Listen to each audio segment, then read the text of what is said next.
Mueller Report, Volume 2, Track 21, Section 2.2e. Page 77. The President's efforts to remove the special counsel. Overview. The Acting Attorney General appointed a special counsel on May 17, 2017, prompting the President to state that it was the end of his presidency and that Attorney General Sessions had failed to protect him and should resign. Sessions submitted his resignation, which the President ultimately did not accept. The President told senior advisers that the special counsel had conflicts of interest, but they responded that those claims were ridiculous and posed no obstacle to the special counsel's service. Department of Justice ethics officials similarly cleared the special counsel's service. On June 14, 2017, the press reported that the President was being personally investigated for obstruction of justice, and the President responded with a series of tweets criticizing the special counsel's investigation. That weekend, the President called McGahn and directed him to have the special counsel removed because of asserted conflicts of interest. McGahn did not carry out the instruction for fear of being seen as triggering another Saturday night massacre and instead prepared to resign. McGahn ultimately did not quit, and the President did not follow up with McGahn on his request to have the special counsel removed. Evidence 1. The appointment of the special counsel and the President's reaction on May 17, 2017. Acting Attorney General Rosenstein appointed Robert S. Mueller as special counsel and authorized him to conduct the Russia investigation and the matters that arose from the investigation. The President learned of the special counsel's appointment from Sessions, who was with the President, Hunt, and McGahn conducting interviews for a new FBI director. Sessions stepped out of the Oval Office to take a call from Rosenstein, who told him about the special counsel appointment, and Sessions then returned to inform the President of the news. According to notes written by Hunt, when Sessions told the President that a special counsel had been appointed, the President slumped back in his chair and said, "Oh my God, this is terrible. This is the end of my presidency. I'm fucked." The President became angry and lambasted the Attorney General for his decision to recuse from the investigation, stating, "How could you let this happen, Jeff?" The President said the position of Attorney General was his most important appointment and that Sessions had let him down, contrasting him to Eric Holder and Robert Kennedy. Sessions recalled that the President said to him, "You were supposed to protect me," or words to that effect. The President returned to the consequences of the appointment and said, "Everyone tells me if you get one of these independent counsels it ruins your presidency. It takes years and years and I won't be able to do anything. This is the worst thing that ever happened to me." The President then told Sessions he should resign as Attorney General. Sessions agreed to submit his resignation and left the Oval Office. Hicks saw the President shortly after Sessions departed and described the President as being extremely upset by the special counsel's appointment. Hicks said that she had only seen the President like that one other time, when the Access Hollywood tape came out during the campaign.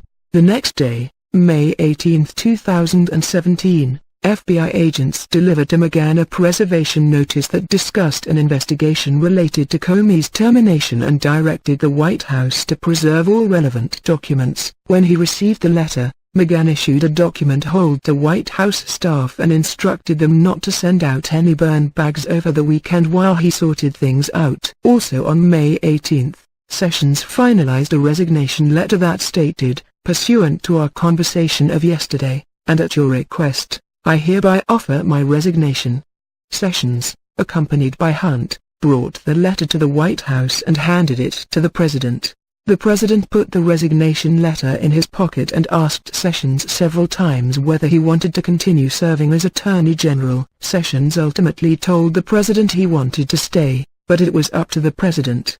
The President said he wanted Sessions to stay. At the conclusion of the meeting, the President shook Sessions' hand but did not return the resignation letter. When Priebus and Bannon learned that the President was holding on to Sessions' resignation letter, they became concerned that it could be used to influence the Department of Justice. Priebus told Sessions it was not good for the President to have the letter because it would function as a kind of shock collar that the President could use any time he wanted. Priebus said the President had dodged by the throat.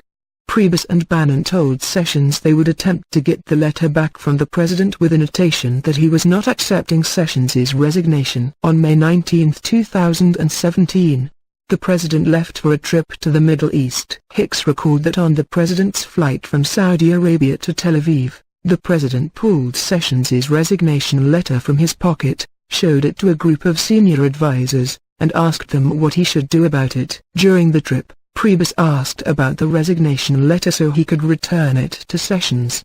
But the president told him that the letter was back at the White House, somewhere in the residence. It was not until May 30th, 3 days after the president returned from the trip, that the president returned the letter to Sessions with a notation saying, "Not accepted." 2. The president asserts that the special counsel has conflicts of interest. In the days following the special counsel's appointment, the president repeatedly told advisers, including Priebus, Bannon, and McGahn, that special counsel Mueller had conflicts of interest. The president cited as conflicts that Mueller had interviewed for the FBI director position shortly before being appointed as special counsel, that he had worked for a law firm that represented people affiliated with the president, and that Mueller had disputed certain fees relating to his membership in a Trump golf course in Northern Virginia. The president's advisers pushed back on his assertion of conflicts, telling the president they did not count as true conflicts. Bannon recalled telling the president that the purported conflicts were ridiculous and that none of them was real or could come close to justifying precluding Mueller from serving as special counsel. As for Mueller's interview for FBI director, Bannon recalled that the White House had invited Mueller to speak to the president to offer a perspective on the institution of the FBI. Bannon said that, although the White House thought about beseeching Mueller to become director again, he did not come in looking for the job. Bannon also told the president that the law firm position did not amount to a conflict in the legal community. And Bannon told the president that the golf course dispute did not rise to the level of a conflict and claiming one was ridiculous and petty. The president did not respond when Bannon pushed back on the stated conflicts of interest. On May 23, 2017, the Department of Justice announced that ethics officials had determined that the special counsel's prior law firm position did not bar his service, generating media reports that Mueller had been cleared to serve. McGahn recalled that around the same time, the president complained about the asserted conflicts and prodded McGahn to reach out to Rosenstein about the issue. McGahn said he responded that he could not make such a call and that the president should instead consult his personal lawyer because it was not a White House issue. Contemporaneous notes of a May 23, 2017 conversation between McGahn and the president reflect that McGahn told the president that he would not call Rosenstein and that he would suggest that the president not make such a call either. McGahn advised that the president could discuss the issue with his personal attorney, but it would look like still trying to meddle in the investigation and knocking out Mueller would be if the fact choose to claim obstruction of justice.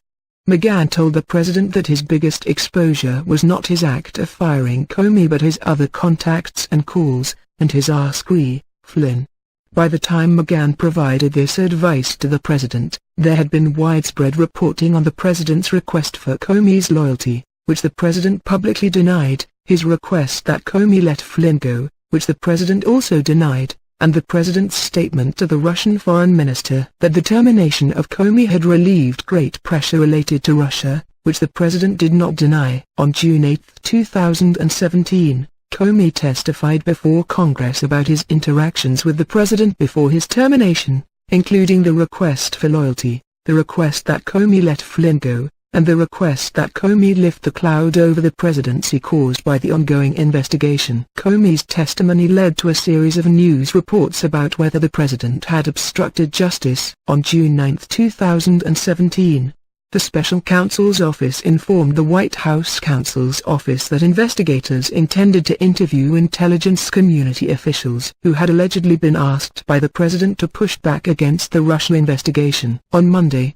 June 12, 2017, Christopher Ruddy, the chief executive of Newsmax Media and a longtime friend of the president's, met at the White House with Priebus and Bannon. Ruddy recalled that they told him the president was strongly considering firing the special counsel and that he would do so precipitously, without vetting the decision through administration officials. Ruddy asked Priebus if Ruddy could talk publicly about the discussion they had about the special counsel, and Priebus said he could. Priebus told Ruddy he hoped another blow-up like the one that followed the termination of Comey did not happen. Later that day, Ruddy stated in a televised interview that the president was considering perhaps terminating the special counsel based on purported conflicts of interest. Ruddy later told another news outlet that Trump is definitely considering terminating the special counsel and it's not something that's being dismissed.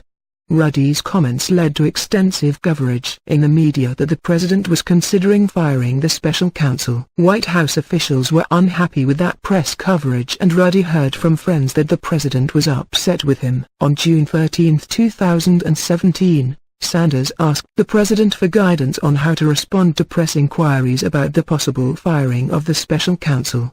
The president dictated an answer, which Sanders delivered, saying that while the president has every right to fire the special counsel, he has no intention to do so. Also on June 13, 2017, the president's personal counsel contacted the special counsel's office and raised concerns about possible conflicts. The president's counsel cited Mueller's previous partnership in his law firm, his interview for the FBI director position, and an asserted personal relationship he had with Comey. That same day, Rosenstein had testified publicly before Congress and said he saw no evidence of good cause to terminate the special counsel, including for conflicts of interest. 2 days later, on June 15, 2017, the special counsel's office informed the acting attorney general's office about the areas of concern raised by the president's counsel and told the president's counsel that their concerns had been communicated to Rosenstein so that the Department of Justice could take any appropriate action.